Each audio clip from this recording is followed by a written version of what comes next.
Hey there, everyone. Welcome to another episode of Fantasy for the Ages, the show where a father and son talk about fantasy, science fiction, and other nerdy things that we enjoy.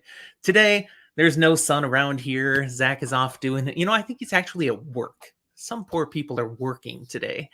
I'm off and have extra time for content, and I found a couple of other people to join me here today who also, at the moment, aren't working.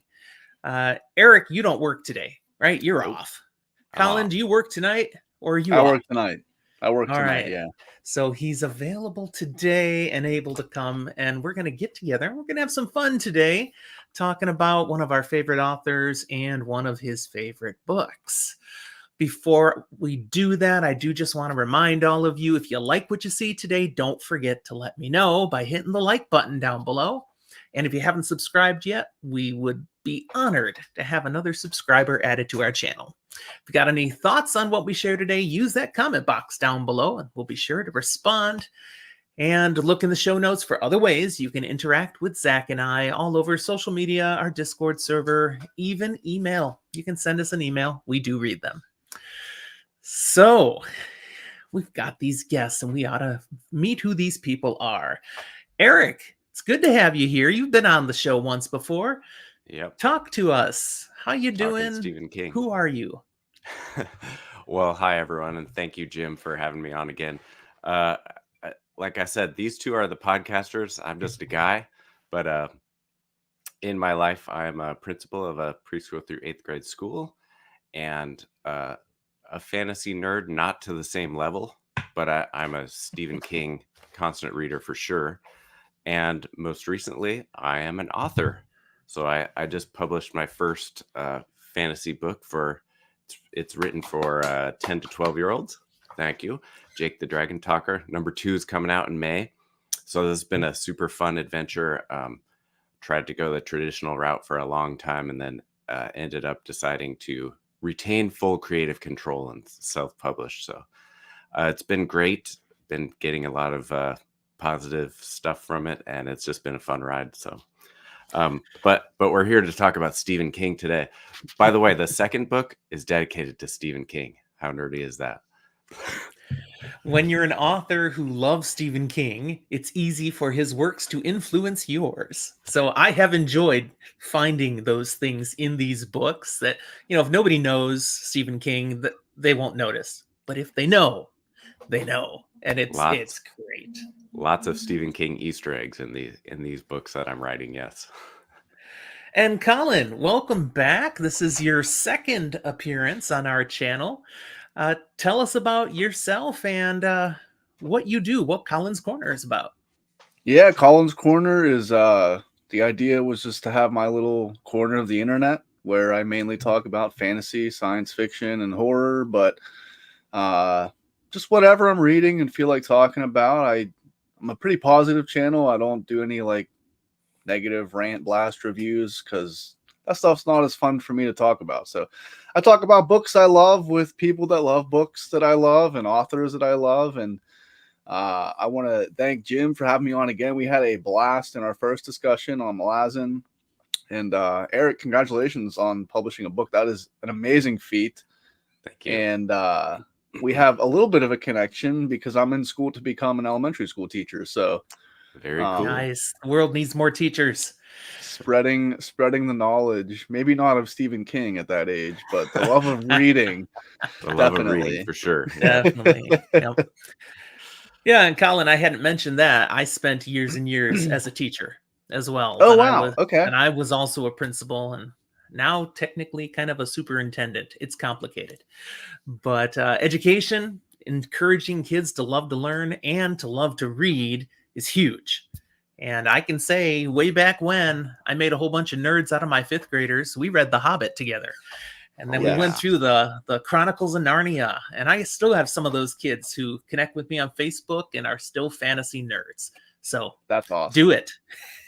Yeah. And awesome. Well, and I'll say to you too, Colin, being a teacher, you're going to teach them all kinds of curriculum stuff, but give them yourself too, because that's cool.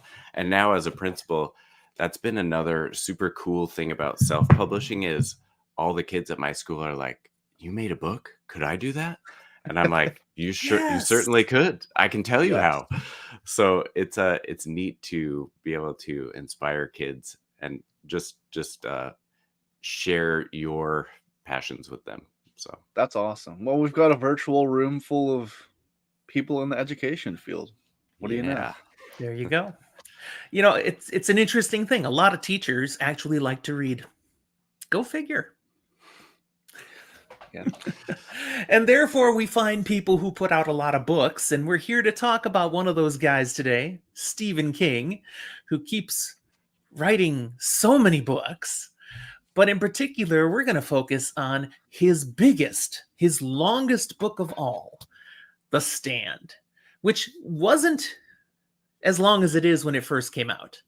It was, first published back in 1978. And I love the story as I understand it. He had this vision for this book, and the publishers were like, dude, we're not going to publish a book that long. Okay. Jump ahead 12 years later, and they're like, oh, yes, Mr. King, whatever you'd like now. And 400 more pages get added, and the unabridged real version, as I like to think of it, of The Stand is now what is available to everyone. But quite awesome. Now, when he did go ahead and republish, he also updated it. So it changed time-wise. He moved it up 10 years. So it's set in 1990. And, there's a lot of cultural pop America references in here, and he had to shift all of that. I think he got most of it, but there's little nuances that are scattered in there that, okay, well, he maybe should have tweaked that too. Before we talk any more about it, I do want to remind everybody who's watching this that this is a full spoil episode. We're going to talk about The Stand in any way, shape, and form we feel like. So if you've not read this yet, this is about as far as you should go in this video. We would hate to think we've ruined this excellent book for you. So go read it. Come back in about a month when you're done, unless you listen on Audible at like 3.0 speed, and then you can make it in maybe a week. It's a long book, okay? It's over 1,000 pages. I think it's 45 or 46 hours on audiobook if you listen at regular speed. It's a lot. And I am a regular speed listener. I always want the Audible book the way they intended it. I'm glad to hear you're like that, Eric, because most people I found aren't, at least not content creators. They churn through these If I'm things. listening, just listening, Uh-huh. I'm pretty close to regular speed. I think I make it like 1.15 maybe. It depends how quick the audio book narrator is, because sometimes I feel like it's slower than I would even read it aloud. Mm-hmm. Yeah. Good point. But if I'm reading, because I'll do a lot of immersive reading, so I'll read alongside listening to the audiobook. So sometimes when I do that, I'll go to like maybe 1.7, which is still way slower than I would physically read by myself. But I agree. It sounds goofy if you speed it up too much. And I also feel like I'm just missing stuff. That's it. I want the time to really be able to absorb what I'm getting. My son will not listen to things slower than 1.5. It's like, it just feels way too slow to him. And I'm like, all right, well, obviously they knew people would feel that way. Since you can change the speeds, then it doesn't sound like the Chipmunks. When you do it, it still works. I've never even attempted to change the speed. I had a book I was going to talk with another content creator on, and the episode was coming up and I wasn't finished. So I had to churn through it, and I turned it up to 1.75, and I felt dirty the whole time. I'm like, this is wrong. This is wrong. But I made the deadline. You do what you got to do. Back to The Stand. A couple last details about it. It's been a successful and popular book ever since it came out. It's considered one of Stephen King's best novels. Invariably, if you look and find any top 100 book list somewhere, The Stand is somewhere on it. Not just in science fiction and fantasy, just as a novel, as a work of fiction. It's considered a classic. When it was first published in 1978, it was nominated for the World Fantasy Award Best Novel. It didn't win. I didn't look up what beat it. I'm kind of curious now. But at least it was recognized. It's way up there. And it's been adapted twice in the United States as miniseries. First time back in 94. Have you guys seen the version that was on in 94? Yes. Yeah, I saw it on Yeah. TV when it came out. I loved it. It was just, this is great. Then they did it again in 2020, which was right before this, and then into this pandemic thing. That was kind of a little meta. But that second miniseries came from the attempt to try to make a full movie out of The Stand. They were going to try to adapt it, then they realized it's too much. It was too big. Then they were like, well, let's do a series of movies, which have been done now. You can do 2, 3, even 4 movies to tell a big story. And the effort just finally collapsed in on itself. They sold the rights to CBS, and that's how we got another miniseries. They just couldn't do it in the theater. I I did have not not watch seen that one. the new one. Yeah. I haven't finished the new one. Everything I've said, I've seen from real fans is like, don't bother. Yeah. I watched the first couple episodes and I wasn't getting the vibe. I'm like, Yeah.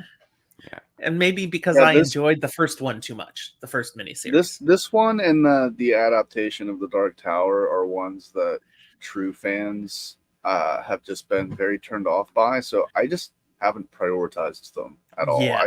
I'll probably watch them at some point, but like as a fan of the books, they're not a high priority for me. Right.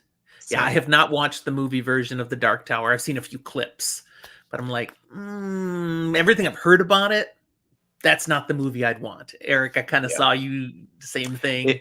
if you totally divorce it from the books and watch it as an action movie, it's okay. Even then, it's not a great movie, but yeah. Yeah, when you love the source material so much, you hate to see them make such drastic changes in an adaptation. Sometimes it feels kind of necessary. There are some things that are really difficult to bring to the screen because of the way they're written. Yeah. But I'm not sure if that's true of the Dark Tower movie, if that justifies the changes they made. I couldn't say since I haven't watched it. Well, let's get back to talking specifically now The Stand. Although it seems appropriate, we talked a little bit about the Dark Tower. There are crossovers for sure. I think we'll get to that later in our questions here. But first off, we're all Stephen King fans here. So let me ask you individually, where does The Stand fall for you in comparison to his other works? I haven't read everything of Stephen King yet, but I've read a lot. Eric, you have read everything, haven't you? Yeah. Yep. Which I just have. we kind of bow down to there. That's very impressive. True constant reader. Yes. Most of it more than once too. But Jim knows I have a problem because unlike you guys, I'm kind of obsessive about Stephen King. Like it's hard for me to read other authors. So I'm like, which Stephen King will I want to read again now? So but- let me ask you first, Eric, since you've read it all, where do you put The Stand in comparison to the rest of his library? It's definitely not the top, because I do feel like, well, first of all, having tried to write my own book now, I don't know how you would keep a story together this long. But that said, it's not as tight as most of his other books. You can tell somewhere in the middle. Well, if you know the backstory, you know he got stuck for a long time. And he was like, I have all these people, I don't know what to do. And then on one of his famous walks, he said, aha, I'll just blow some of them up. And that's how he restarted. But I feel like you can kind of tell that it wanders a little. And I don't mind that because I love Stephen King wandering. But it's not my top. But I think it would be in my top 5 just because it's so epic and it's so quintessentially Stephen King. Probably my very favorite is It, and The Dark Tower is up there too. If you can make that into one, a series into one. The Stand is up there, but it's not my Okay, super so top top favorite. 5, you're saying. Now, that's fair. Yeah. We don't have to pin you down specific there. That's good. Colin, what about you? So I made which still to this day gets the most views on my channel. I made my top ten Stephen King books of what I've currently read. At the time I had only read I think 33 books, so I still had a lot to go, and I've probably read 5 to 7 more since I made the list.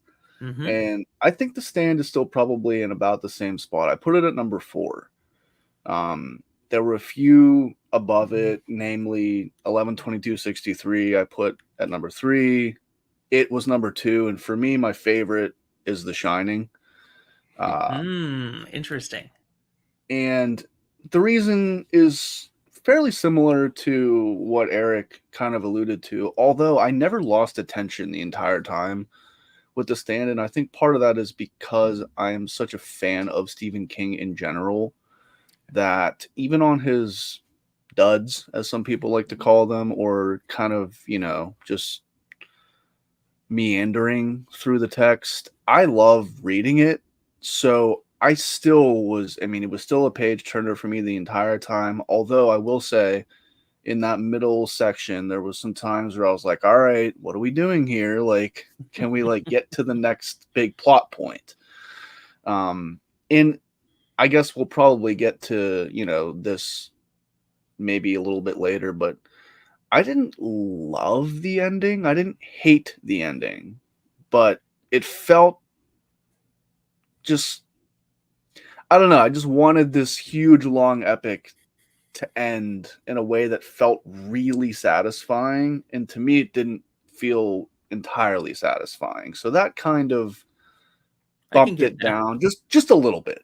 It's still number 4 because it's so epic and it's so amazing, and there's just so many characters that you love or you love to hate, and it's just, I don't, like Eric said, I don't understand how anybody could. It's no wonder he got stuck. I don't know how you keep all this stuff in line without like the help of a team of people saying, well, you had this guy doing this and this guy doing this, so you got to get, like, how do you do it? I don't know. Mm-hmm. Yeah, yeah. Yeah, for me, it changes all the time as to where I'd put my top 5. It's definitely up in the top 5. It might be number 1. It's definitely the one for me that I've read the most times. Of any of the Stephen King books that I really enjoyed, this is the one I've come back to repeatedly. It just fascinates me. And it's really it's 2 different books, it feels like at times, and I love both the books. The whole first half, the whole second half. There's a definite shift, but both styles, both stories, even though they're clearly interwoven, they both fascinate me. I've really enjoyed, and every time I decide, hey, it's time to do The Stand again, I look forward to it. But yeah, it's right up there with it. Pet Cemetery is another one I really enjoy. You're twisted, Jim. I know, I'm dark. I did just recently read 11/22/63. That was one of my Stephen King reads this year, and that's a good one. I don't think it's in my top 5, but I did Really? enjoy it. I could see that. Yeah, but it's in the top half. That one holds a special place in my heart because it is the very first Stephen King book I ever read. Really? Yes. Wow. Well, Yep. I'm glad that's what you started with, as opposed to, something like. From a Buick 8. That's exactly what I was going to say. That was a really tough one. No offense, Steven. Okay. When did you first find The Stand? And when you actually first read it, was it the abridged version, or did you only read the unabridged version? Colin, you're the newest to Stephen King, so let me ask you: when did you find The Stand? So I'll give a little bit of a further backstory. This was the year. Let me think about what year it was. I think it was 2020. So it was, of course, during the pandemic, and Mm-hmm. I had gone on a family vacation. Went to a book. This is a place we go every year. We go to Rehoboth Beach, and there's a bookstore there that we just every year we go to. It's like a little, it's a nostalgic kind of place. And at the Sure. time, I wasn't a big reader. I had been previously in my life and had fallen away from it, and for some reason, I wandered in there, and that's when I picked up 11/22/63. I don't know what made me do it. I don't know why someone that wasn't reading at all picked this 800-page book to read, but I flew through it, and it reminded me why I used to love reading so much, and that kind of sparked my booktube journey. So I read that and I was like, I need more of this. So I started to find people like Mike's book reviews and a guy named Jake from the Bookish Drummer who talked a lot about Stephen King. And so, of course, I started watching the lists, the people's ranking their Stephen King lists, and The Stand always was near, if not people's number one.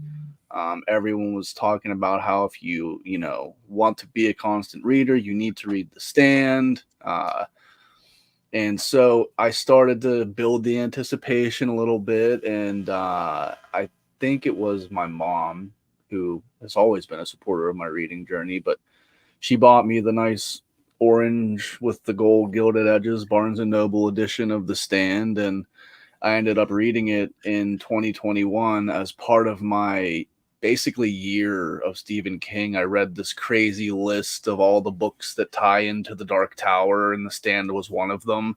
Oh, yes. So I was reading through The Dark Tower proper and all the ancillary novels that even have a remote connection to it because I wanted to read more Stephen King and I wanted to read The Dark Tower, and The Stand was in there. So I read it as part of that journey, and I probably read it.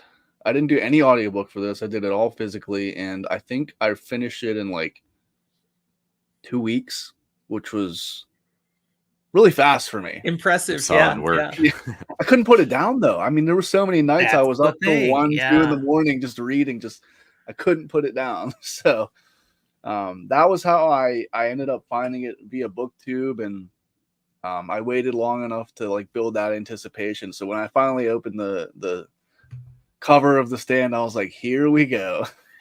Finally doing it. There you go. So you've Yeah. read it though just once then. Just one time, yeah. Yep. But the full unabridged version. Yeah, the whole thing, yep. Yep. Eric, how about you? I can't remember exactly when the first time was. I'm pretty sure that I discovered Stephen King in the second half of high school, but it could have been the first half of college too. I'm like getting far enough beyond those years that I'm like, when was that exactly?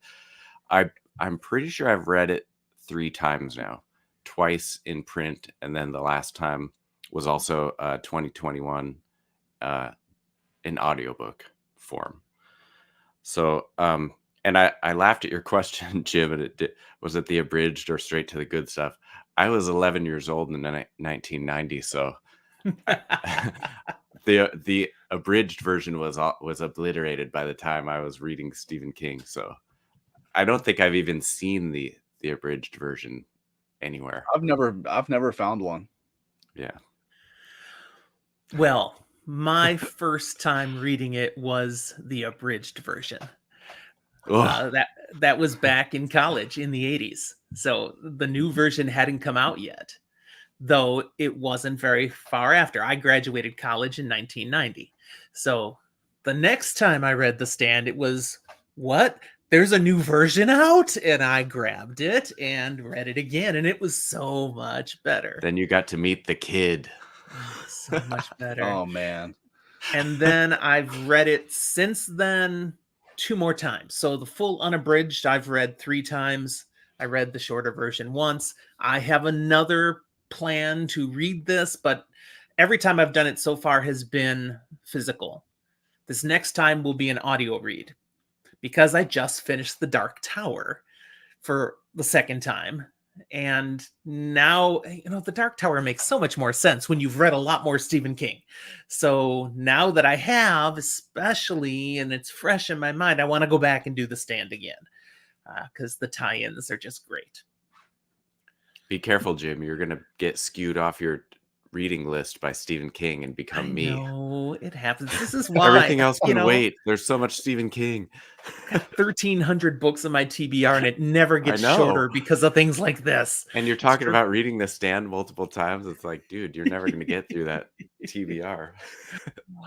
But you do what you do, and you love what you love. So that's the way it is. Stephen King is never a waste of time. That's what I said. No, I agree. Now, what's the benefit of doing a reread?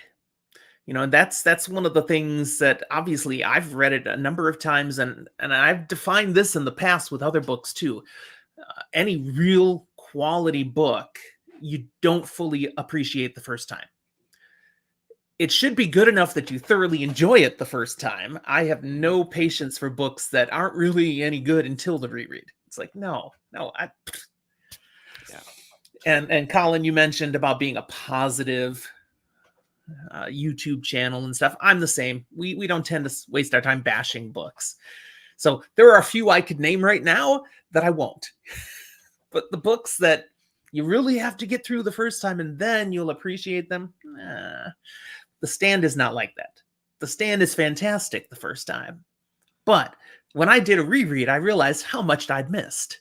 There's so much subtlety in here, so many little tidbits of stuff that you understand later in the book, but you had no idea what you were reading the first time through. That on the second time is very satisfying.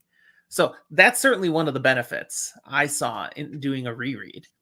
Eric, are there other benefits you'd see for rereading The Stand? Yeah, I thought about two, and one is more general, like you said, but it's such a long story that by the time you get finished, you could barely remember the start. So a reread of a long story is satisfying because you have the main pieces in your mind still, and then you can go. It's like a detail sweep, like you just said. So you go back through, you kind of you know the main beats, but you see the details, and it's and then the other thing that I thought was I've learned much more about writing my own story, and as I grow as a reader, is seeing the themes, seeing the like asking myself, what does he want to say? Mm-hmm. So on all books that I reread, I think the theme starts jumping out more at me.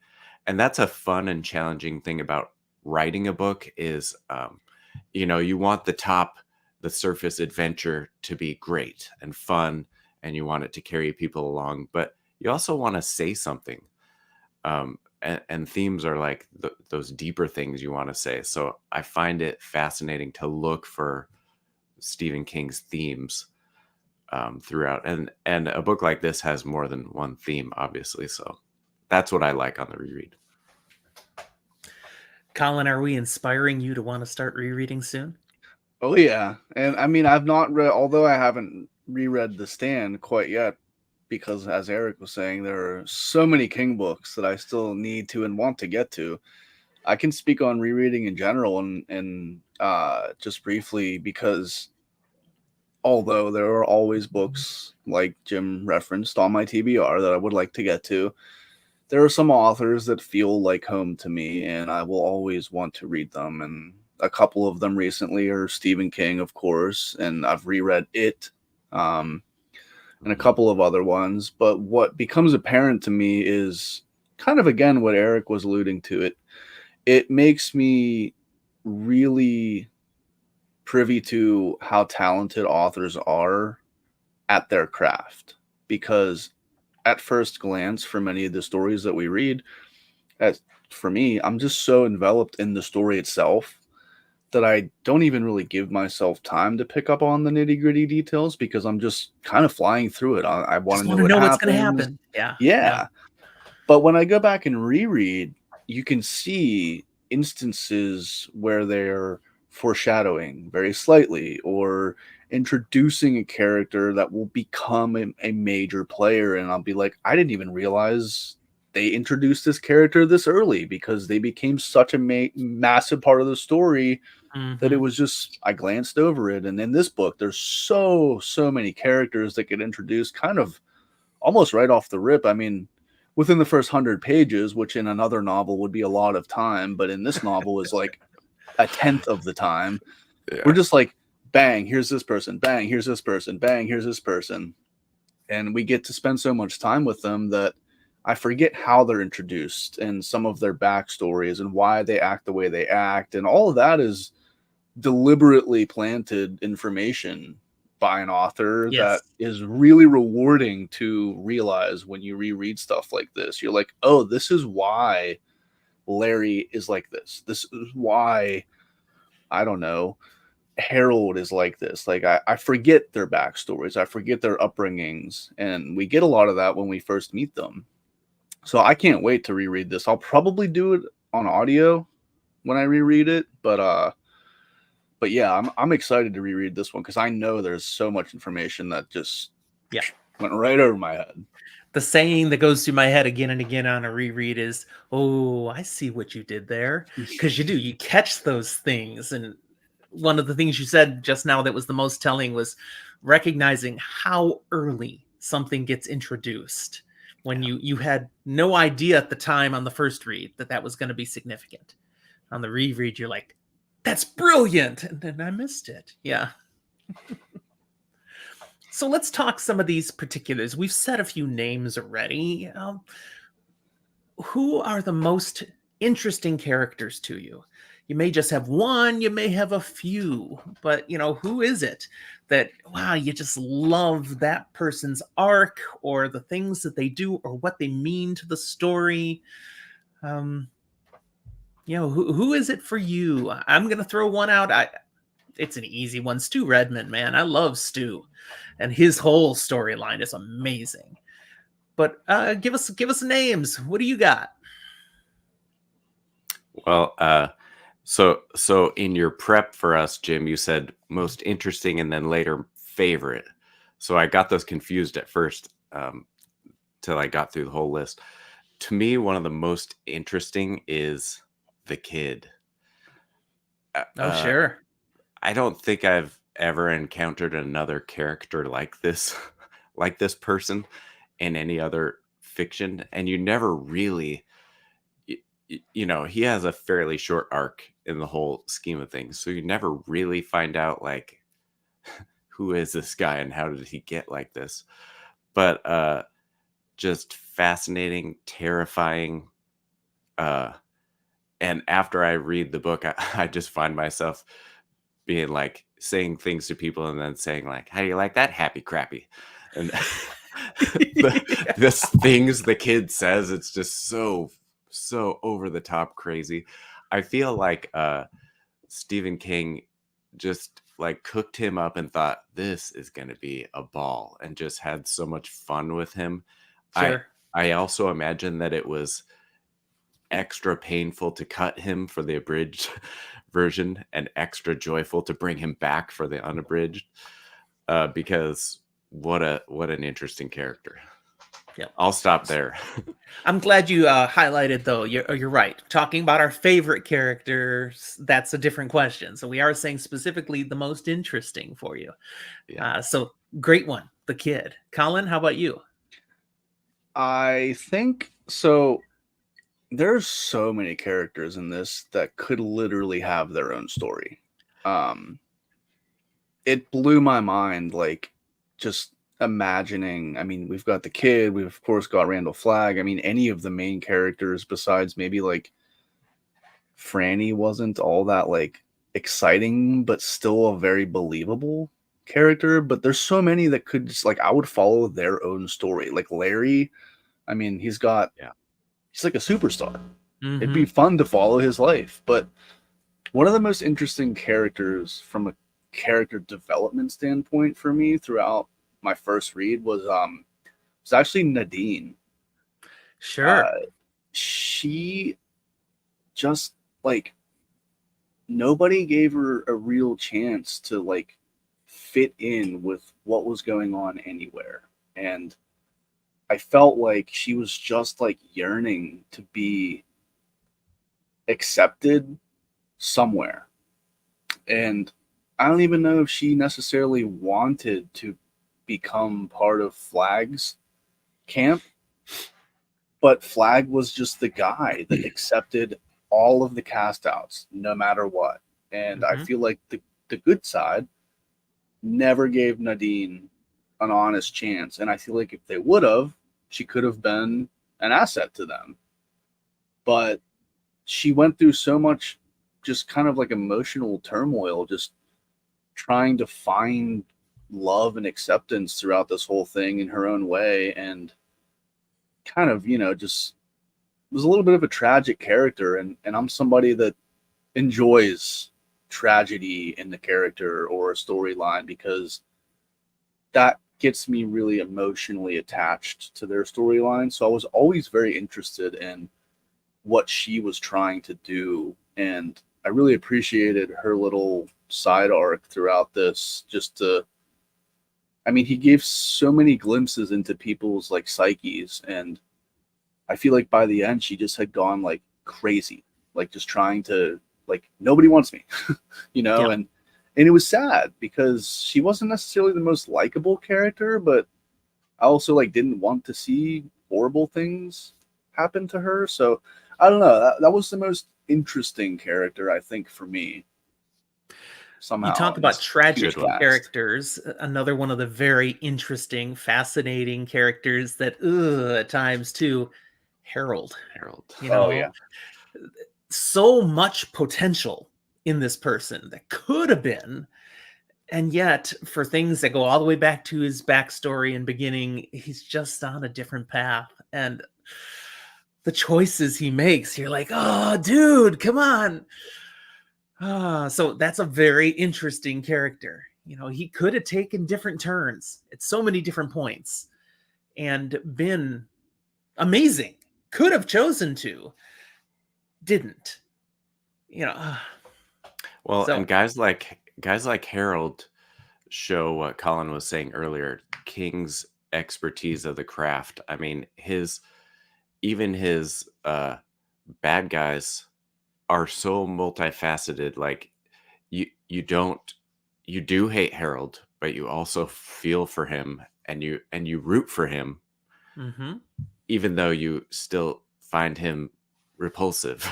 It, to be able to create a character that you can feel all those things for and understand why he is the way he is, it's like brilliant because it's super easy to write a one-dimensional bad guy. This guy's just a shit that everyone hates. But by the end, when Harold meets his end, it's both satisfying and really sad. Yeah. yeah. Another fascinating character is actually a duo here, Nick and Tom. Tom Cullen.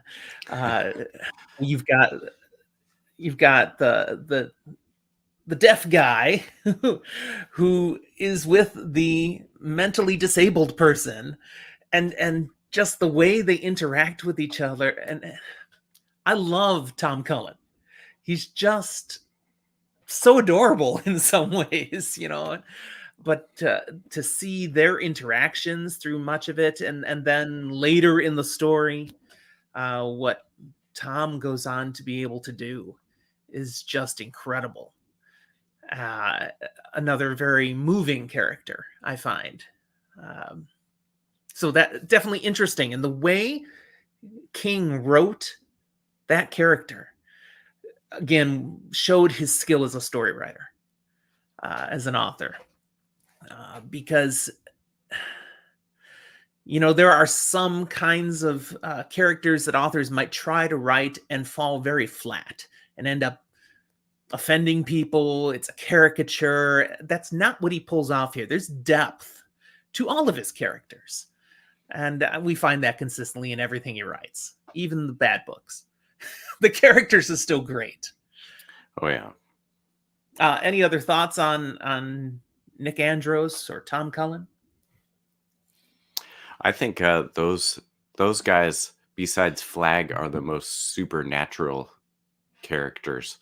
I mean, Nick almost feels like he has the shining, if you will, Mm. or some kind of extra touch. And then, if I'm remembering correctly, doesn't he come back after death and still still give advice? Talk to So Tom. he kind of uses the force. Anyway, Nice. I like that. His Force Ghost comes to yeah, help guide. yeah, exactly. So I love that pair as well, and but yeah, they're the I think of them as the supernatural element. Yeah, I agree. I think, King has a way of his characters feel so real. Like they could all be somebody that I know or that I've met or that I've heard about, or they feel like real people and they're very layered. It feels like of all the characters that we get to follow in this, like none of them are just throwaway characters to fill like space on the page. Right. But one of my favorite things that King most of the time does really well is he'll add little stuff like you were just talking about, Eric, that just take a character that feels so realistic, but then add like a fantasy sci-fi element to it. Like there's just all Yeah. of a sudden so much more, and I don't need it to be explained because it just makes me wonder. Like I remember thinking, like, does he have the shine? Like I remember thinking that at one point. And it never gets talked about, it never gets Yeah. explained, and I'm kind of glad that it doesn't because it makes me think about that character in a different way. I'm like, huh, there's even more to this character than I originally thought there was. And that just makes it all the much more fun to like follow them and wonder in future situations, are they using that thing, or do other people know this is happening? Like it just adds a mystery element to Mhm. it that's just more fun to follow. Speaking of the supernatural, we've got Mother Abigail calling the people. Never fully explained either, but what was that? Yeah, she has this ability, and yet she's not really doing anything. It's just who she is and how she's being used. That's where the story clearly moves past being about a pandemic. Okay, obviously we've just come through a pandemic, COVID-19. It's still out there, people still getting it, but thankfully people are not dying in droves. It's just something we've come to live with now. But a lot of people think of The Stand, and I mean the cover. It's about a pandemic, right? Bunch of people died. Not Eh, really. I mean, yes, the but first act. that's the backdrop upon which this story, this epic tale of good versus evil, and a real supernatural element is told. Um, that's something that's easy to miss the first time you read. That there's the pandemic, is not just a virus. And, there's still the supernatural element even involved in that people definitely miss the first time through. They did a nice job in the miniseries on highlighting that element, I Yeah. thought. Well, and a neat thing too, like we've been talking about this whole time, uh, Mother Abigail, obviously the supernatural character, the caller of the good, the sort of center of the side of good, but she also has a super interesting, well painted backstory that is Mhm. like, oh, okay, so that's how she is the way she is. Very cool. And I mean, to me, it's like, where does he come up with all this? Because the further away a character gets from your own self, the harder it is to live in them and paint them. But he does it in a way that you're like, oh, now I'm a super poor rural black family, and this is my life, and this is what I do, and the whole scene with her singing for the church and stuff. It's like, did you actually see this? How could you just make this up? So just an amazing backstory that paints her as Yeah. a really rich character. There's a couple specific scenes that still stick out in my mind. That was one of them. that Yeah. stick out in my mind when I think about The Stand. And not to get off of the topic of Mother Abigail, but the other one that sticks out in my mind was the tunnel scene with Larry. Yeah. That Mm, scene, like I just think about the just dread and terror of that scene. yes. But just to get back, because that scene, like you're exactly right, Eric. It's like how are you able to paint? Because like that wasn't Stephen King's upbringing at all. Right. But I don't know if he does it through research or through just traveling to different. Like I don't understand how he's able to paint such a vivid picture of what it would be like to be a little Mother Abigail, just so bravely singing the Star Spangled Banner in front of a room full of people that just don't like her, and being able to like get them emotionally invested in this rendition of the Star Spangled Banner. Like it was so touching, and like, wow, like how do you how do you come up with this? Not only come up with it, but display it via words in such a way that's Hmm. relatable to anybody that reads it, no matter what their background is. Um, but I thought it was a really, to touch on her supernatural ish aspect.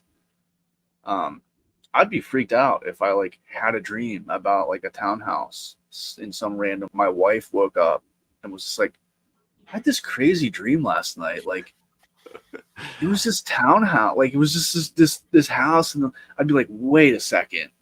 There's no way we had the same. Was there a little old black lady? Yes. Like Yes. whoa. Like are you kidding me? I'm just like Yeah. imagining all these characters having this conversation with one another and being like nervous to even share it because it's such a weird dream, and then like sharing it finally and someone being like, dude, I had the same exact dream. Like Mhm. what? Hmm. Hmm. That was a very cool way to spin the supernatural into this story Yeah. in like They all I guess realize a we're believable way. don't think we're in Kansas anymore. No, you're in Nebraska. Yeah.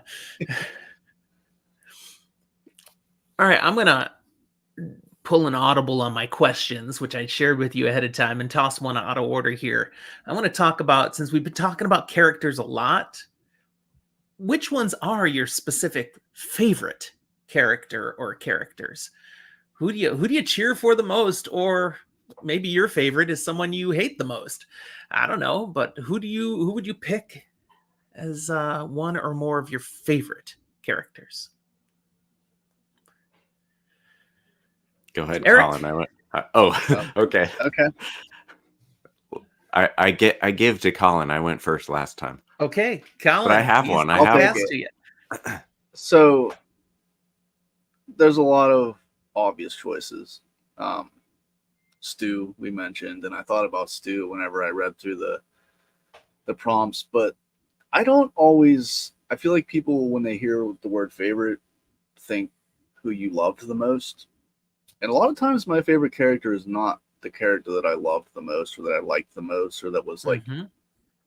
the good guy. Um, my favorite character to read was Harold because of how layered he was and because Okay. of how emotionally just back and forth I was with him. Like from the beginning, he just seems like this kind of unassuming, like nerdy, not dangerous, just irritating kind of guy. And like slowly but surely, everyone just kind of realizes this dude is definitely off his rocker in some way, shape, or form. And then they realize just how much he's off his rocker and that he's not just this unassuming, just dude to kick to the curb. Like we need to be careful about how we deal with Harold because he's Right. got crazy plans of his own, like psychotic plans that he's cooking up. And he's similar to Nadine, and they even had their, I mean, they had like a little bit of story kind of together, and Yep. like the the way that King was able to make it, these two crazy characters find common ground. It was like it just became like progressively scarier to me. Like, oh, this guy like might sabotage everything that these people have put together. And I hate him, but I also like want him to right his ways.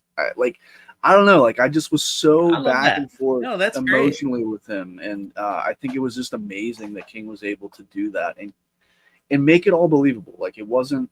I Mhm. never felt like Harold, like something he did was just added in for shock value. It all felt like something that character would actually do in this Yeah, situation, and that's just a testament again to King's amazing character work. completely agree. All right, Eric, you've got one too. Yeah. Well, I'm going a little more boring, but I'll explain. I'm gonna go with Larry Underwood. Ah, Um, that's mine. Yeah, no, sorry, Tough, go but ahead. tough Go choice. ahead. but we'll see if our reasoning is the same. I think again, stereotypical King, like you said, people have a thought when they see his book or a certain title, they think horror, gross. But I see Stephen King as a very hopeful, very optimistic person and author, and he always has a character or a there are some exceptions like the Bachman books and stuff, but there's always hope, and Larry has an awesome redemption arc.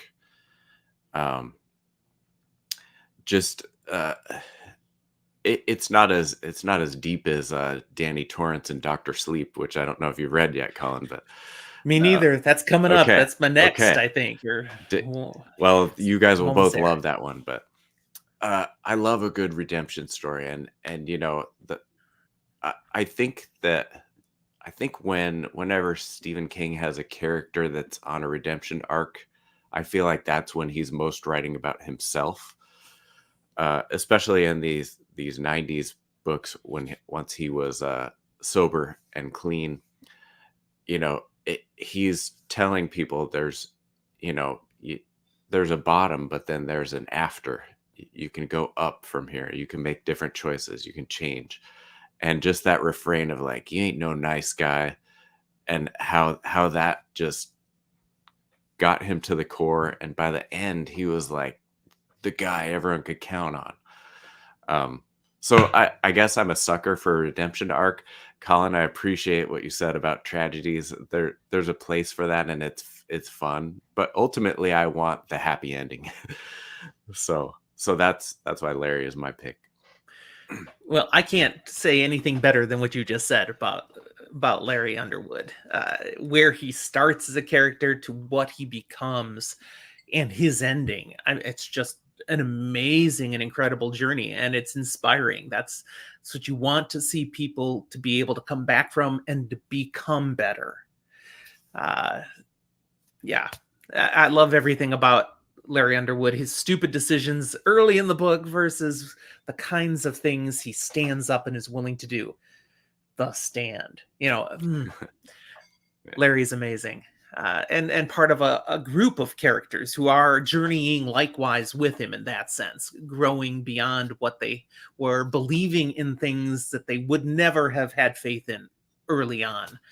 Um, yeah, love Larry Underwood. Any other characters you want to give a shout out to as among your favorites then? Larry would have been my second, but I had a feeling that he might have been somebody else's first as well. Um, there's so many. I um, liked reading about Lloyd Henreid. I mean, that he was guy's crazy crazy. too, but Yeah, also a very interesting arc of like just total insanity to like I'm terrified. I know I'm serving the Dark Lord, but now I'm stuck. That was a fun journey as well. I'll give a call back out to the kid because although he was like just absolutely insane, um, there was a lot of depth to him as well. Uh, like he was painted or wanted to be portrayed as like this just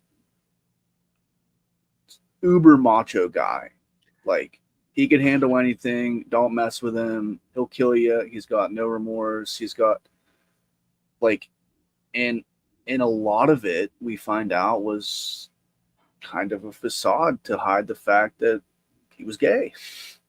Like that was like such a like you just I'm reading him as a character and just like and he was a very fun character to read. I just thought it was a crazy addition to the story. Like, Yeah, okay, the world is falling totally wild. apart and we wander into some absolutely insane guy in the middle of the street. Like, okay, that's believable. And then like even then he takes it King takes it a step further and it's like, oh, this guy is like very nuanced and very layered and is like going through demons of his own. This is how it shows out. Like he's ashamed that he's gay.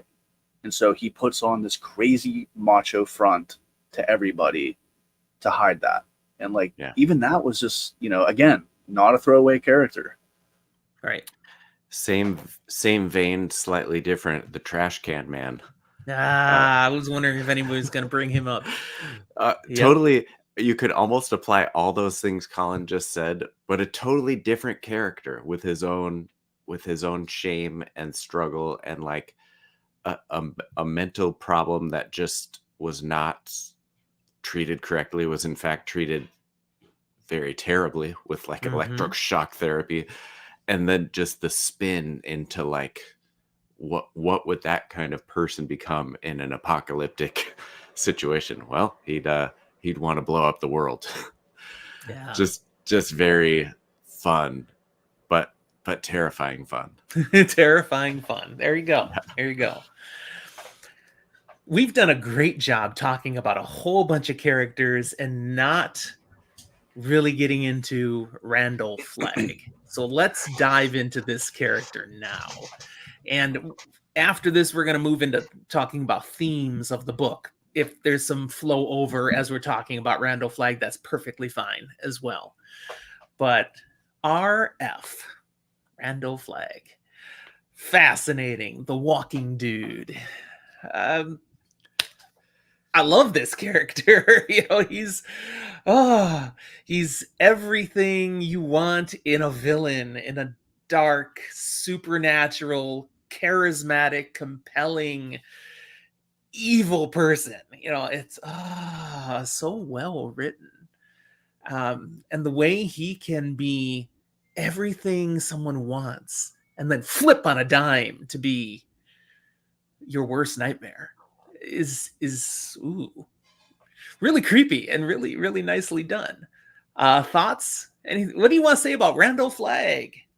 I want to go Eric, light go ahead. before we really dive in. I think this was the one excellent casting move in the Dark Tower movie, where Flagg also shows up. Matthew McConaughey did a really spooky, creepy, like unhinged Randall Flagg. So now when I do the reread, I'm seeing Matthew McConaughey with his weird accent and just that crazy look he has. Okay.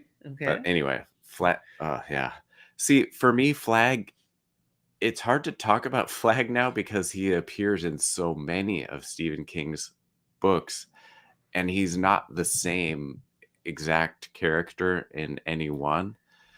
And a lot has been said about that. Like, on the negative side, Stephen King he just doesn't care and he makes him whatever he wants him to be. But he sort of is a shapeshifter, if you will, a character shifter. Absolutely. Like you just said, Jim. So yeah, he's a great bad guy. I also like his weird backstory, which I think it's The Stand that we get that in, right? Or is it Dark Tower somewhere? He was a kid once. He had a different. I think it's Dark Tower. I'm sorry. I don't It think might it's be in Dark Tower, but I can't Tower, remember. is it? Because just having finished my reread, I don't think it's in the Dark Tower. Okay, it might be in this then. He has there's weird things about him, and he's also psychotic, but he like evidenced some weird powers as a young person, and then but he's also kind of like ageless. And anyway, he's the most smoky character to me. Like he'd be real hard to grab onto.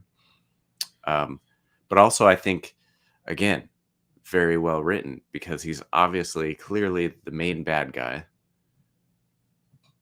but he's not just a one-dimensional bad guy. He No. is chaos. That's what he is. Mm-hmm. Mm-hmm. Yeah, I think we my first introduction to him was the Man in Black.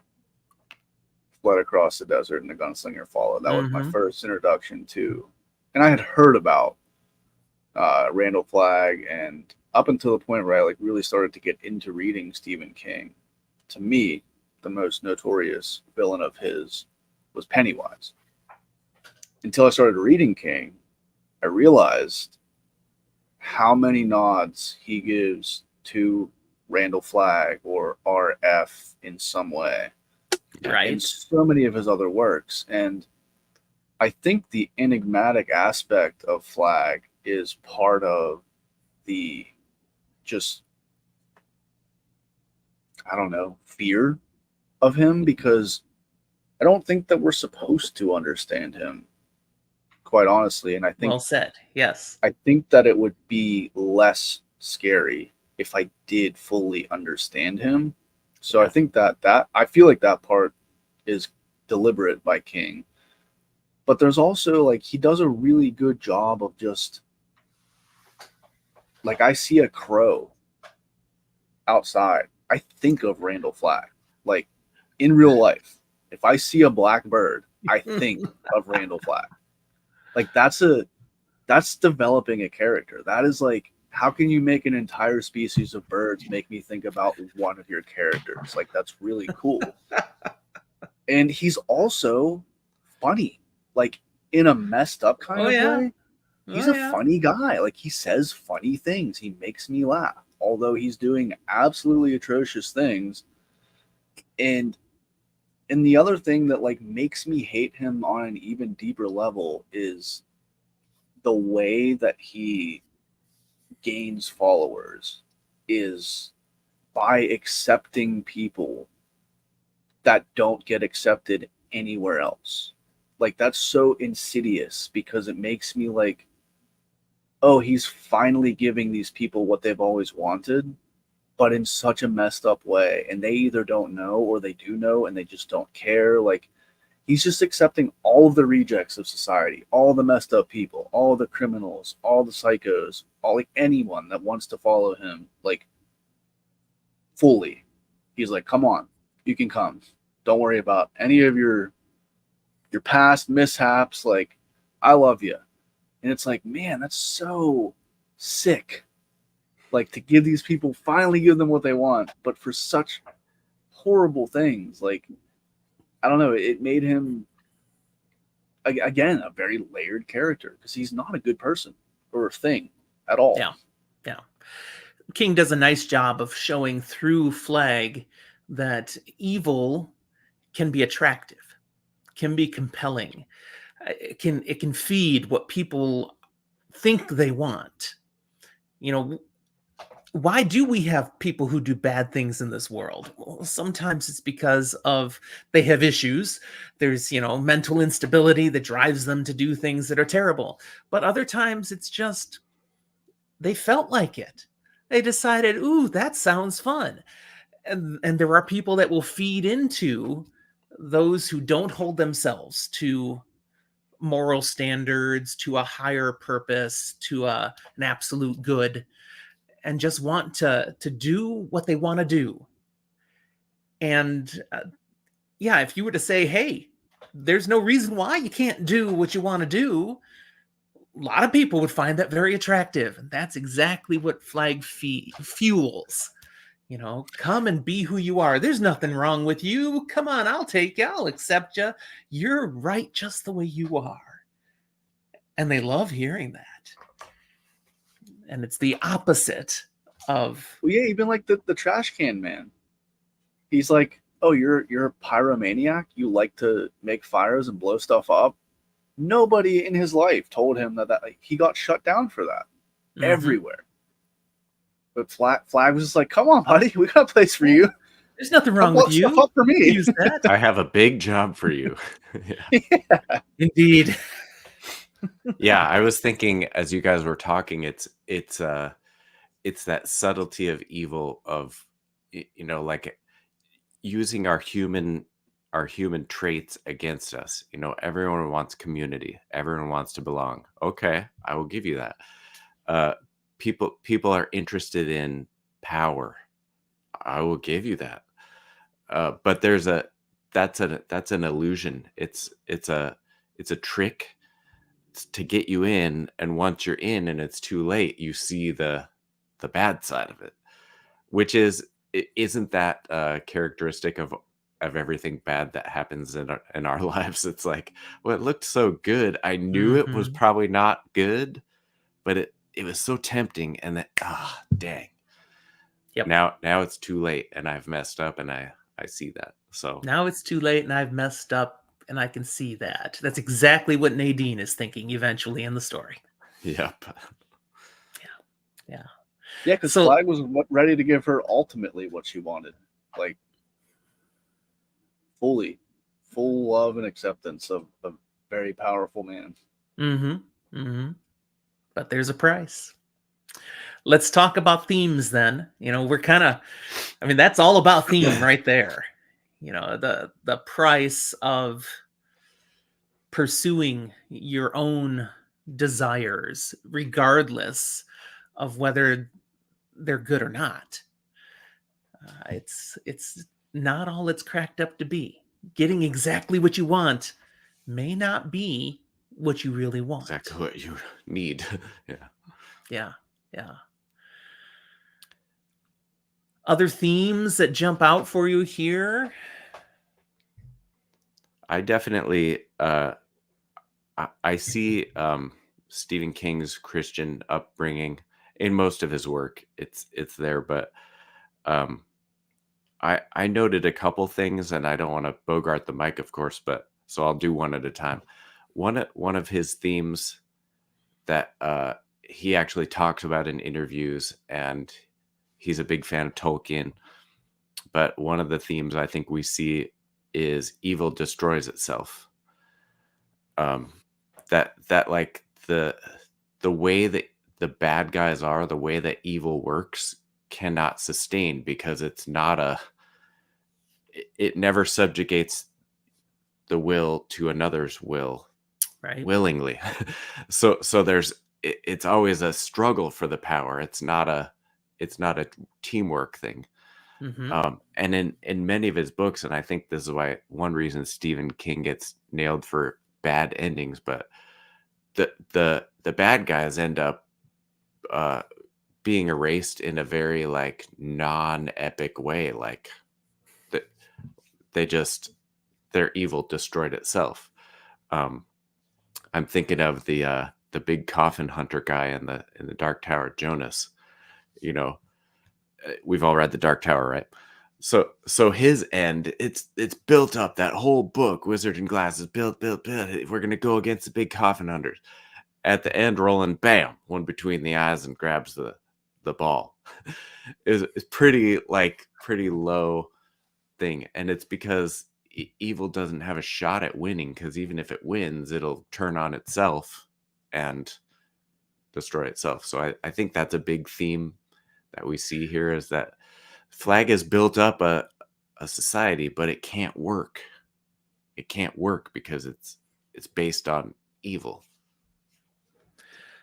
On the flip side of that, there is always a better way, the way of the light, the way of good, but there's no guarantee that by staying true to good purposes, that things will be easy. That's absolutely not true. Right. It is hard to be virtuous, to do the right thing. It's still the right thing, and it will be better in the long run, but maybe not for you as an individual necessarily. Hmm. There's a price to pay for honor, for virtue, for purpose. And if you stay true to the end, that is its own reward in some very powerful ways. Um, you know, we have some good guys who die at the end. Hmm. They feel pretty good at the end, though, with that sacrifice, with their choice. There's not regret on an epic scale at that point. There's a lot of regret with the bad guys as things fall apart on them, but Yeah. not the good guys necessarily. No, I agree. I think, one of the more interesting, although this is part of I think that part of the book that we were kind of referencing towards the beginning, Eric, where felt like it was maybe dragging a little bit. But one of the reasons it was the most interesting to me was in not to get political at all, but it felt to me like we were kind of seeing the makings of a dictatorship versus the makings of a democracy. Yeah, And definitely. the trials and tribulations of both of those things. Like we saw Randall Flagg set up camp very quickly because he was just commanding people. He was telling people what to do, where to go. People were following him. Right. And then we see just how difficult it truly was for the good side that wanted everybody, even people like Harold, to have a say in this new world that they were creating to live in together. Right. And it showed a lot of obviously, I think one of the biggest themes that personally stuck out to me was perseverance, because these people, I mean, we see them trying to do things on an individual level, on a group level, things that they've worked on for a long time, all get messed up because of one event or one person just so quickly. Things that they took months to build up, committees, and just boom, one person makes a decision, and it shows like it didn't stop them. They still wanted to do the right thing. They still wanted to. They were thinking the good side more in terms of how do we survive? How do we keep the world, the future, surviving? And Randall Flagg the whole time was just like, I want power and I want it right now. Whoever wants that, you can follow me. No matter what happens, I don't care. And that's kind of one of the things that's the hardest to argue with somebody that's truly evil is you want to say like, well, what about the people that are going to live longer than you? What about the people what about our kids? What about their kids? They don't care.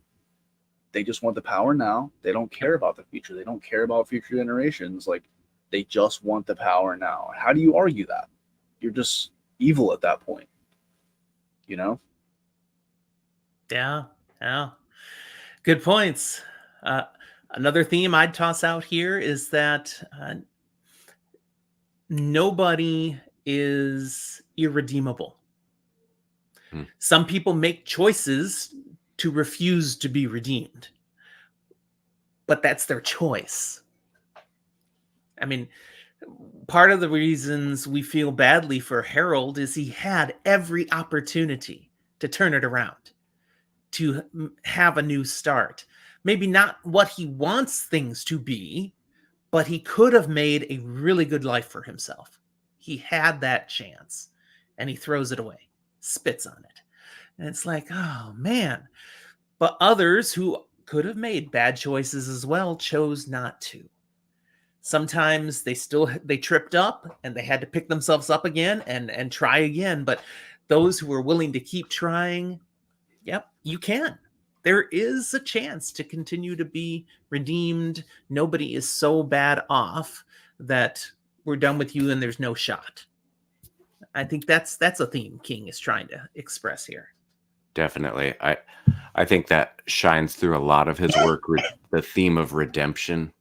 And I'm glad you talked about Harold, because I was stuck on Larry. Sorry, I was going to say Lloyd, and I knew that was wrong. I was stuck on Larry and his redemption arc, but I had written down redemption through service.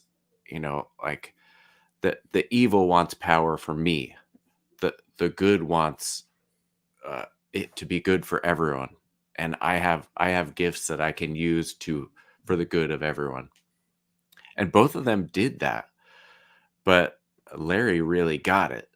And Harold, it was like he had a block of like, my whole life I've been downtrodden, and all of a sudden that part was gone. He was cool. People gave him a cool nickname that he liked. and he decided to stay in his old mindset of like, nah, these people are just messing with me and waiting for their chance to really get me. I'm not really Mhm. cool. I'm gonna get them instead.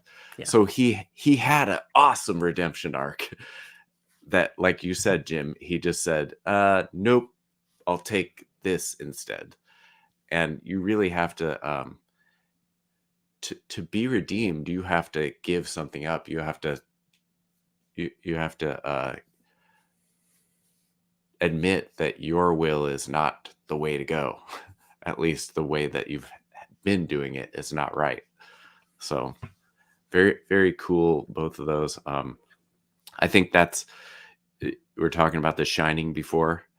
Um, Jack Torrance's chance at redemption at the end. And that's why Stephen King hates Kubrick's version, because he was just a monster. And there was no redemption for Jack. So anyway, why don't I go way off topic? All good. All good. All right. Let's move on here. Is there any character or aspect of this book that you really didn't like? Is there anything you don't care for? Because we're fanboying all over the heck of the stand, but is there anything that you're like, that didn't do it for me? I'd rather that wasn't there. That didn't work. I don't really have one there. I'm just throwing the question out. Well, I'm gonna piggyback off something Colin said earlier. Franny, a great start, an awesome character. And then she just kind of fades slowly into the background and Okay. becomes the woman, the little woman in the house with her bare feet. And like she started the whole book. I mean, and I really liked her. And Colin, you said something about like all of these people, I can follow their whole story except maybe Franny. And I was like, uh-huh, because he she just kind of fizzled out and didn't do Okay. anything big at the end except become Stu's woman, which that's like the only dig I would have on King in the like, old school gender stereotypes and that kind of stuff. It's like, you built a great female character, and then she was just kind of extra at the end. But there were Now, other great female characters. there are. True. Can it So not be somebody's aspiration to be able to just become Stu's woman and fade into the background? I've had enough of having to make all the big decisions and stuff. Yeah, but I just think like as a character, he started with a strong painting and then it just didn't finish it off. So Okay. I feel free to disagree. I just think, well, I'm just going off what Colin said. Like, she has a real soft ending that could have been stronger. Was it Fair terrible? enough. No, but yeah, I don't think. I mean, the way I said it is kind of just the way I felt. Like I kind of just slowly stopped caring about Franny's storyline. Like I wasn't as invested, not because of anything that felt disingenuous. It just Mhm. like after the stuff with Harold trying to like make her his, like, mhm. and realizing that like he wasn't gonna win that battle. Like after that stuff stopped, I just wasn't that interested. Like Franny was just another part of the group to me. And in the beginning, she felt like she was going to be a very prominent character throughout.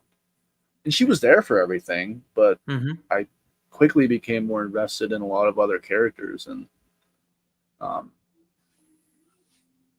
I guess my only gripe, which I did mention, was the ending just kind of felt weird to me. Like, I didn't hate it, I didn't love it, but I didn't hate it. And it just felt, I mean, I guess it kind of aligns a little bit with what you were kind of alluding to with Evil, Eric, where in the end, these people that Flag raised up in his ranks ended up being his downfall. and then he just kind of disappears, like literally just disappears Yeah. and appears on an island, right? Like as Russell Faraday, as that was another RF. It felt weird to me. Like I just didn't feel the closure that I wanted to feel, if that makes sense, after Okay. this really long journey. There we I go. don't know. Did you guys like the ending? I'm good with the ending. Yeah, I understand what you're saying, but it worked for me. Eric, what about you? I always temper my thoughts about the ending because I'm a person, especially with these huge, long doorstop novels. I'm so into it that I don't want it to end no matter what. So whenever it ends, I'm like, oh. So I'm almost always dissatisfied, but it's not anything to do with the author. It's just that the story is done, and now I have to find a new story. I I don't know. I'm fine with the ending. I I can't really criticize it. So we said we've all read The Dark Tower. Colin, was that right? You've been through the whole thing too? Yeah. Yep. So is The Stand better if a person has read The Dark Tower, or is that irrelevant? Is The Stand great on its own and doesn't need The Dark Tower? Thoughts? Want to go, Eric? I always go first. Go ahead, sir. So I, as somebody that was exploring King via YouTube, I've kind of developed this mindset where it it almost feels gatekeepy in a way to me to profess information like you should read The Dark Tower before you read The Stand if you really want to enjoy The Stand to the fullest, because other people just don't read books like we do. Like if somebody reads an 1100 page book in a year, that's like more pages read than I feel like the majority of adults read for fun in a year. And for me to tell somebody that they have to read thousands of other pages to fully enjoy a book that's over 1,000 pages feels wrong. And I don't think that you need to read The Dark Tower to fully enjoy The Stand. I think if you're a massive Stephen King fan, you will pick up on certain things, certain nods that happen throughout The Stand that reference The Dark Tower, and you'll have those little moments of, ah, I saw this somewhere else, or ah, this ties into that. But as a great author, Stephen King makes it so that you don't have to understand those things to understand the story and enjoy Sure. the story of The Stand. So I think if you're a massive Stephen King fan, you can certainly benefit from getting all the little Easter eggs that are thrown in there, but it isn't necessary to understand and enjoy the story of The Stand fully, in my opinion. Well said. Eric, what do you think? 100% endorse what Colin just said. And as you said, and I like to think of myself as a true constant reader. Yeah, they all stand alone. They're all much more fun having read the other ones because you're like, ooh, but it's like just like you said, in an Easter egg way, not a like, oh, now I get this because I read those other million pages. So you're exactly right. There's not too much to add. It's a great defense of my obsession with Stephen King and rereads because I always find something else. But again, yeah, they're all standalones, and yeah, So I affirm with both of you said, you don't have to read The Dark Tower to get and enjoy The Stand. However, the reverse, I feel very differently about. You best enjoy and appreciate The Dark Tower when you've read The Stand, when you've read other works. And that's coming from my very recent reread of The Dark Tower. It's so much better if you've read all the works that are tied to it, that you've read it, that you've read The Stand. You know, these things have direct ties in so many ways that You can read The Dark Tower, and it's still good without those, but it's a whole nother level better. So it flows that way. Not so much coming out from the Dark Tower. Okay, that makes sense actually. Everything flows to the tower, right? All roads lead to the tower. That's right. Pause the Follow the wheel. beam. Follow the beam. Okay. To finish up here, are there any favorite moments from The Stand that you want to talk about, or any other last thoughts about this book you want to share?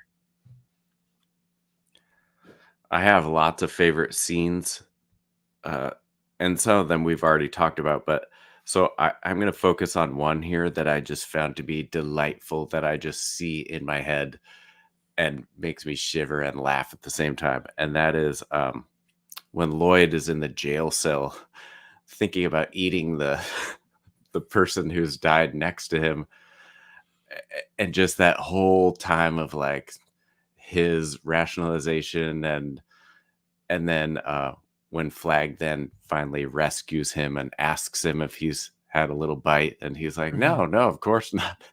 Just that whole scene for me, it's weird. On a reread, I like can't wait to get to that, and then I just savor that scene. It's a dumb little scene, but You savor it. What a I choice of words savor there. it like someone's dead leg. Anyway, I love the whole first act, all the when society is breaking down scenes, all the Yeah. this the scene where the video camera is recording the rogue soldiers just assassinating people, and the camera then like rolls away. All those things, super cinematic writing, and it's just a ride. It's just a ride of like, wow, what if 98% of the world died? What would it look like? And he shows you. So those kind of things are the things that make me giddy. Absolutely. That was Colin? a great scene. I forgot about that scene. Um, I think this kind of ties into what you were talking about, how it's the world so suddenly falls into absolute chaos. And I got to bring back to the tunnel scene, man. That tunnel scene really stuck out in my head It's a really because good one. Epic. it's the classic uh, guy in a big city. You know, it falls apart. Like everyone's dead or dying. He's not for some reason, and that's when he meets Rita, and they kind of start their little fling.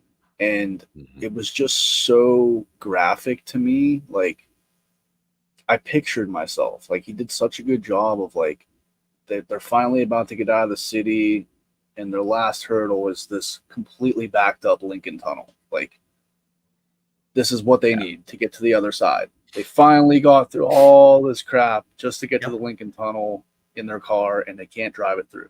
It's like something that you wouldn't even think of. They're like, oh man, we finally got out. And then it's like, oh my gosh, I didn't think of this. So then like they have to get out and crawl over cars and dead bloated bodies, and it's silent. Like you can hear echoes if you drop a stone or knock into something. Like it was just such a vividly painted, like I just imagine being in complete blackness, and you're reaching out and you touch just a dead body. Like what that would feel like would be just so jarring. And you got to climb over it or around it, and you might step on one, or like it was just so, it was a great, in this mishmash of genres, it was a great Stephen King horror moment for me, just getting through this. And like I would never forget that if I had to do that. Just thinking about like I'm just crawling over other humans that didn't make it. This is devastating. All right, Colin. So if you haven't read it yet, you got to put The Talisman on your reading list. Another book with it. I've read The Talisman. You remember that tunnel scene? Yep, Stephen King likes tunnels. I mean, they are terrifying. he does. No, those are good moments, good scenes. Definitely bringing back and getting me interested again in that reread that I've got to do soon now. Probably gonna have to do that sooner because of this episode. You guys just got me thinking about all these things again. Like, yes. One of my favorite moments, and I mentioned it way early, but when Nick and Tom meet, you know, Nick has had that whole altercation where he's been so beaten up and such, and now at a time where he really needs somebody, he comes upon Tom. And Tom doesn't understand what's going on with Nick at first, but you know how they He can't manage to read. work things out, and then you've got the bit with, was it Julie? Was that her name?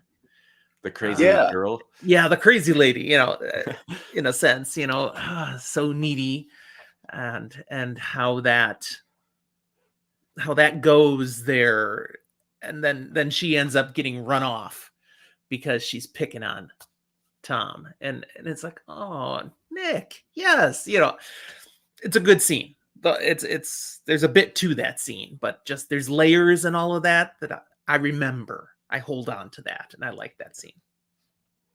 I really liked the rendition of that scene in the miniseries, the first miniseries. The original, yes, Yeah. yes, absolutely. Yep, yep. All right. Anything else? Last call. Now I want to reread. Read The Stand. Yes. Yes, yes, it's worthy. It's yes, it's a long book, but you know, it's worth it. It's a really good, I mean, it's probably intimidating if you've never read King, but it's one of his like anchor books, I would say. Like, people think Stephen King, they think The Stand. Well, and It and The Shining and lots of other ones, but The Stand is, like we all said, it's up in the top 5 probably. Yeah, I'll just add that I think if you're a book reader, The Stand is not slept on. But I feel like if you're like a more of a movie fan of Stephen King's like adaptations, I feel like The Stand maybe doesn't get touted as highly as The Shining and Sure. It, just as a story in and of itself. And like you guys have alluded to and just said, it is an amazing, epic journey the whole way through. Like, every bit of it, even the parts that feel slower, like, you just, by the end, you feel like you've been on this journey with them. Yes. And one other I can't believe we didn't bring this up, character that I just want to mention that I loved was Kojak. The dog. Of course. It's Kojak. Like, there's a dog too. Yeah. What more could you want? A dog that follows people across many miles. Yes. A good dog. A good boy. So you even get an animal companion for all you fantasy fans out there. Yeah. He's not quite Oi, but he's getting there. There you go. Yeah, he doesn't talk. Eek, eek, eek. Okay. Thanks for being with me here today, guys. This has been a great discussion. A lot of fun to spend time diving back into a story we've all really enjoyed, and that we do recommend to all of you viewers. If you have, done The Stand already, do it again. And if you haven't, why were you watching this? But we hope you'll continue to encourage others to check out The Stand, check out Stephen King. And if they're, it's too long of a book, tell them to go watch the classic miniseries, because that 94 adaptation was actually pretty good. It's not 100% faithful, but it's pretty close, and it hits all the primary beats as it should.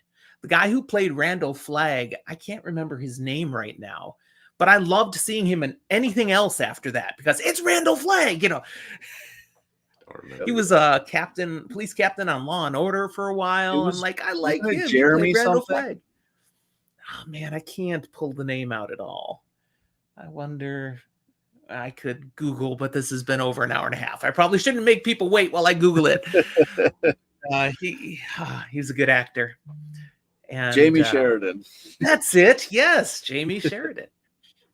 He Fast plays fingers. Randall Flagg really well too. So I can see Matthew McConaughey doing it. That almost makes me want to watch the movie version just to see that. It's still not worth it. You'll never yeah. get those hours back. Good to know. All right. Well, thank you everybody for being with us. Again, Eric, you want them to buy your book. Where can they find your book? Amazon. Where else? And I do have an or Barnes and episode Noble. on his book. So if you want to know a little bit more about it, go look at that episode. It's not a long episode. And It's the a great second book. one's even better with lots of Stephen King Easter eggs for the He's children. let me read it. It is even better. Yes. And Colin, where do they find Colin's Corner? If you type in Colin's Corner YT, specifically on YouTube, because we have to usurp the other Colin's Corners that are out there. I'm also Colin's Corner YT on Twitter. I'm pretty active on Twitter. And if you guys are in the fantasy discords from some of the other channels, you will definitely find me active in many of those as well. So, yep, come and find me in Colin's Corner. There you go. I will Great to meet you, Colin. link to where You as you well. can find and purchase Eric's book, and a quick link to get over to Colin's Corner on YouTube down here in the show notes. So if you don't even want to search, just look in the notes and click. We're making it easy for you. Thank you. All right, Jim. that's what we'll leave you then, everyone. Thanks for being with us today. We'll talk to you next time. And I'm trying to end. It helps.